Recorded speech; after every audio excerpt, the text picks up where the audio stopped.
We're coming to you again from APATS 2025 here in Singapore, and it's my distinct honor to have Chris Ranganathan here with me. He's the Chief Learning Officer at CAE.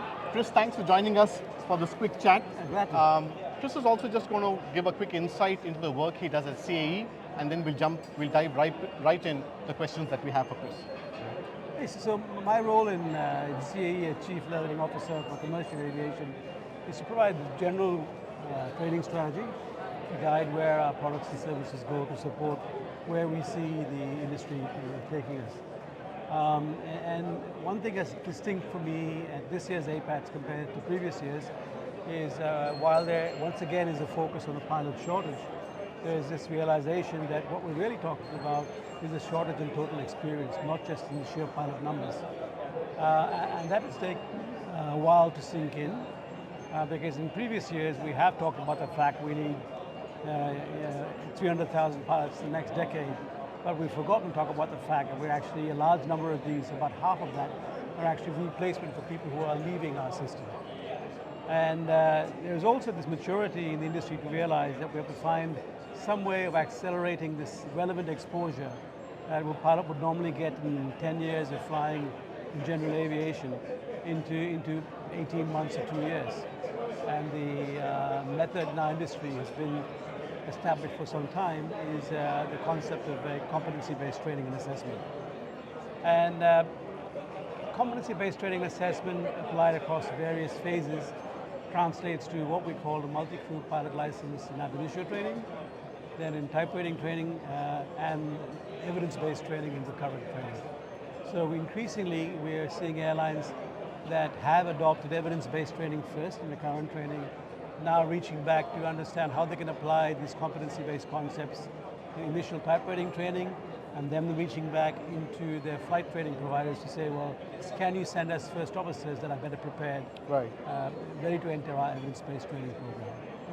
So Chris, we had a very insightful conversation during the heads of training meeting where I spoke with you, and you mentioned experience versus exposure. I just wanted to go a little bit into that part of our conversation. Sure. So we use a proxy of experience to say a person needs X amount of hours before they can be a first officer or a captain. And it's not completely wrong, because the intent is that if you happen to be in a particular situation long enough, the chances are you naturally come across challenging situations or watch others come across challenging situations and learn from your own behavior and others' behavior, helping you get more competent in that regard. So we're using this concept of time spent doing a particular task in order to get to what we're really after, which is the exposure to the experience that allows you to learn from. And that's where the combination of competency-based training with simulation really marries together well, because in simulation we can safely expose people to scenarios that they may not ever come across before, ever in their career in some cases, but certainly in the case of young first officers or future first officers, they are unlikely to come across in traditional pilot training. I just want to get a sense from you, some of the topics you've been hearing about at this edition of APATS, and what caught your interest. We're beginning to see technologies like XR begin to be more widely used. People are actually applying these tools in their pilot training programs and seeing at least training that is not worse than it was using it. Right, okay. Which is the first step. Okay? You never want to make anything worse. We still don't have a regulatory framework to apply XR technology to replace training in a lower level device or full flight sim. The framework is coming in Europe, but the proof of the pudding is in the lessons we're learning today. So that XR technology is certainly one. The second general theme is the use of training data. Right. And this is data from simulator telemetry, data from pilot eye tracking that we're using in simulators today, and using the output of this data first as an aid to the instructor, because what it's allowing the instructor to do is begin to capture all those little nuances that are occurring in real time in a simulator, and he perhaps may not pick up because he's busy running the session and doing Right. other things. But apart from providing that information to the instructor, what it does post the session is provide you context and a method of validating instructor grading with using objective data. So that's now becoming accepted more and more by more than one manufacturer. In fact, as a way we're going to be able to use data available to us in the simulators. Chris, what's happening at CAE? Some new things taking place in your domain that you can talk to us about. Yep, I mean, in first, we've been pioneering the collection of data from simulators for close to a decade now, and have added recently in partnership with some airlines in this region, the data we're getting from their pilots' eye tracking.